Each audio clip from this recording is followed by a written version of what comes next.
Sir Jojo Garcia, the action of GPSTM.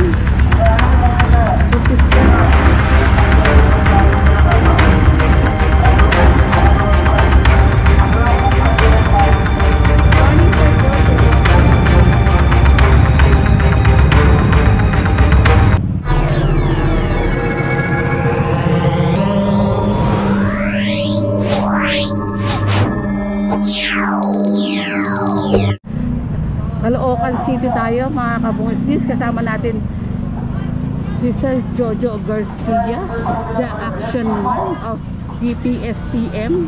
At kumpiskado na po itong mga obstruction po na nandito po sa may palengke, yung mga sumusobra po.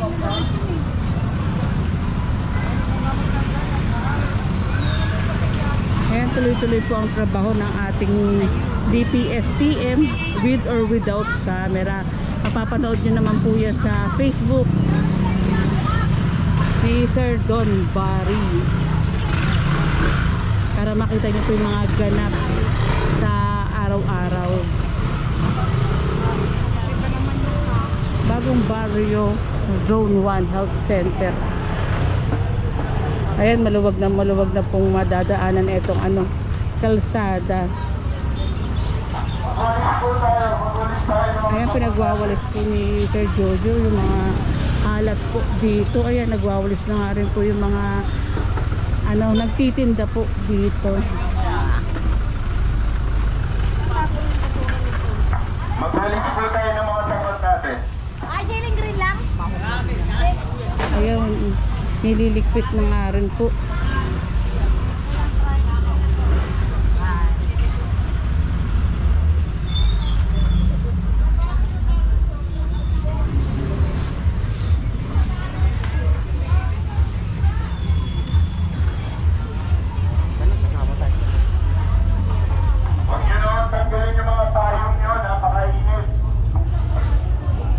Super init. Huwag nyo nang tanggalin yung payong nyo, napakainit. Lalo na yung sa kaliwang side. Pero buksan nyo lang yung payong nyo. Ayan, okay lang naman pong nakabukas yung mga payong. Kasi talaga naman mga kabungis, sobrang init po dito sa Pilipinas. Yung mga pasok na ng mga estudyante, ina-adjust na rin sa sobrang init. Basta wag lang maano sa may kalye yung mga payong. Mataas. Huwag nyo na pa rin biglang ba't napakainit. Atras sa mga payong, atras. Atras! Hindi naging... Nasa kalsada na kasi.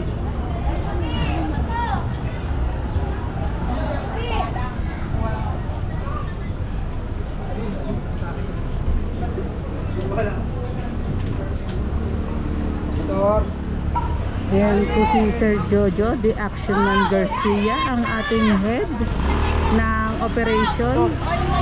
Pakitanggal.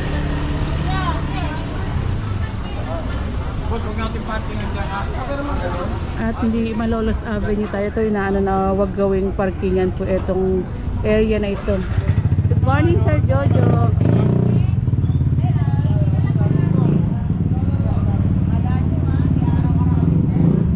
Sabi ni Mother, kala nyo hindi araw-arawin. Ito, lagi nga pumupunta ang ating DPSTM.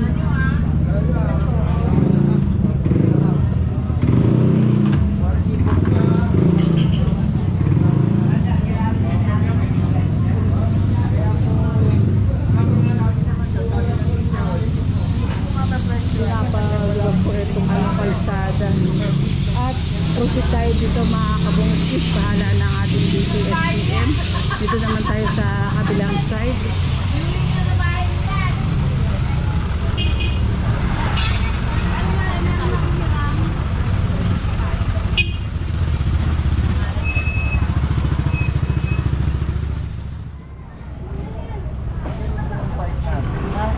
Kasi po, ang nakakaiba nun, ang layo po yung kinakain niya eh. Pero okay na yun. Ang sa akin lang, ito na lang yung part. Yung patusok ko na Ayun yung maayos na pagpaparada para hindi maako pa nga po yung malaking side.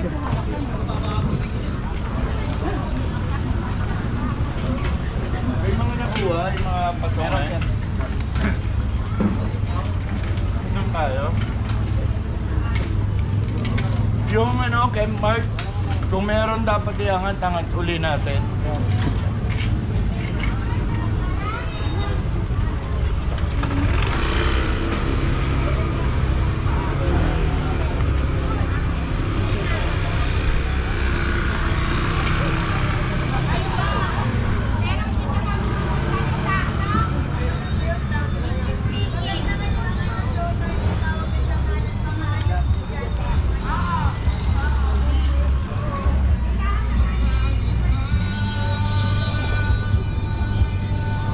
Lakad lang tayo mga kabungsmis.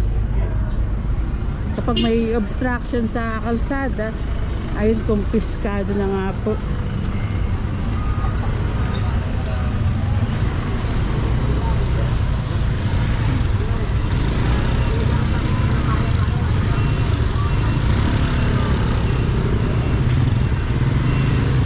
Shout out din tayo sa mayor ng Caloocan, Mayor Along Malapitan. Asan yung truck?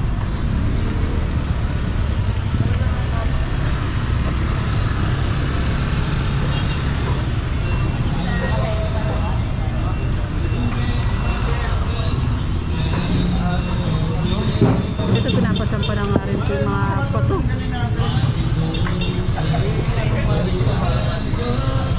Para malinis po.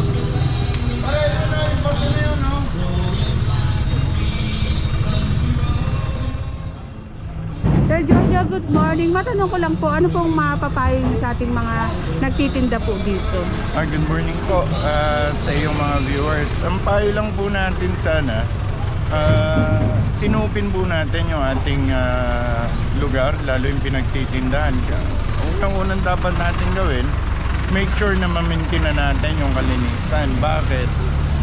Kasi yung mga suki natin, ang tinitinda kasi natin mga pagkain eh.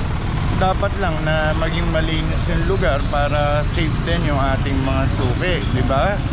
Pagkain yan kung marumi yung mga ilalim yan, pwedeng pamahayan ng mga mikrobyo, daga, di ba? Mga ihinan daga. Dapat everyday nagsisinop tayo. Sa parte namin, weekly nagkakandak tayo ng flushing operation. Mamaya papunta uli rito yung ating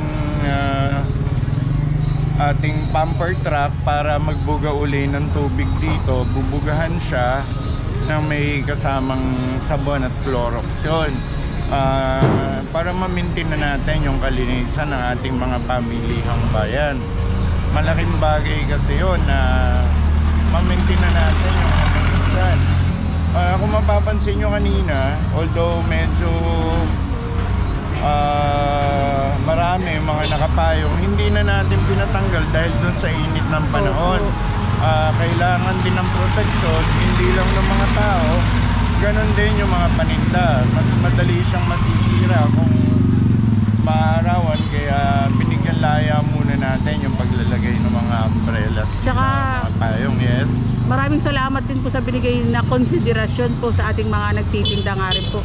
Sa sobrang init po talaga ng panahon. Opo, alam nyo, kahit kami, ramdam namin yon. Minsan, pagdating ng mga 12 o'clock, hirap na kami sa operation dahil wala yan. Yung energy mo, yung sa katawan mo, talagang parang pagod ka na rin dahil bukod sa matrabaho, yung temperatura, kahapon nag 42 yata ang heat index natin, parang 42 or 39 something. Napakainit noon. Pag ang heat index natin ganun, delikado na. Yung ating mga vendors din, maghapon din bilad yan, maari din kuha ng mga sakit yan. Ganun din yung mga tao at pati paninda, di po ba? So binibigyan lang po natin ng konsiderasyon sa panahon na to. And maraming salamat po Sir Jojo, po, the Action Man Garcia. And tuloy-tuloy po. Hindi na po ako ang action officer ngayon, bali si Mr. Tambawan. Ako po kasi area supervisor ng district. Ayun, area Paglilinaw lang po. supervisor. Yes. Thank you po. Thank you, Sir Jojo. At proceed na tayo mga kabungisnis. Ayan, yan na naman yan ni Sir Jojo. Proceed na tayo mga kabungisnis sa pag-clearing itong kahabaan ng Malolo Street. Bagong baryo. Ay, nawala yung kausap ko.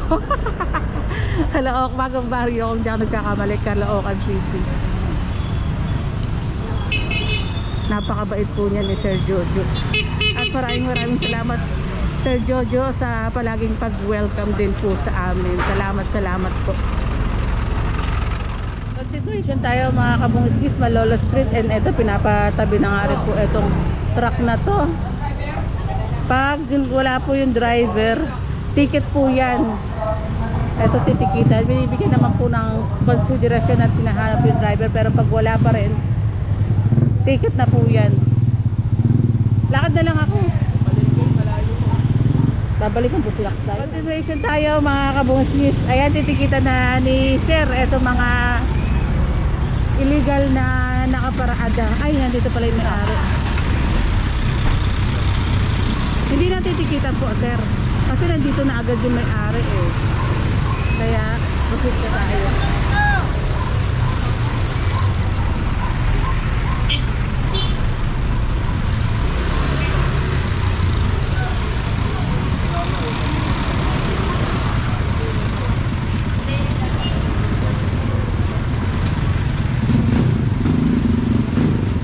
At ayan, pinapaluwag naman po itong pangket dito.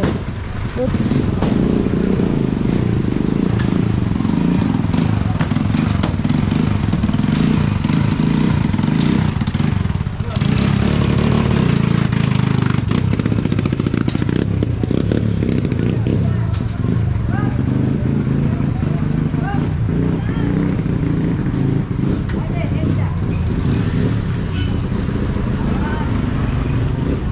Ito naman bata.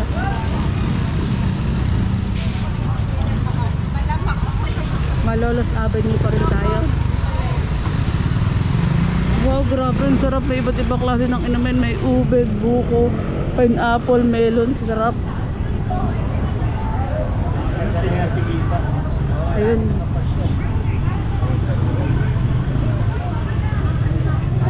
Eto wala yung may-ari kaya tinitikitan na nga rin po. Nung kanina kasi nandun yung may-ari sa looban. Oops, tingin lang ako. Wala yung may-ari, sir. Kaya ticket na. Kaya yung ticket naman, nilalagay naman po yan sa may windshield.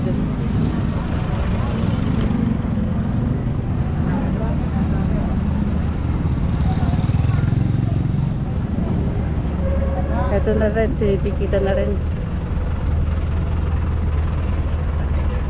Wala rin naman lumalabas na may-ari. Tapos eto, nandito na yung may-ari. May babalik siya.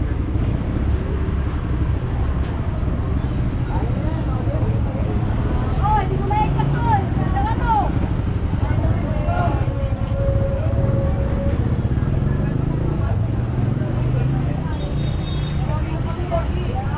Grabe mga kabungisis, kung lalabas kayo ng bahay, ugaliin magsuot ng ano, magdala ng payong, tubig, kasi sobrang init po talaga, mahirap nang magkasakit. Hindi nga lang sakit eh, baka nga bumagsak pa sa sobrang init ng panahon. Ito naman pong lugar na to, tingnan nyo naman yung kalsada, napakaluwag naman po. And sabi nga ni Sir Jojo, ipa-flashing naman po yan maya maya.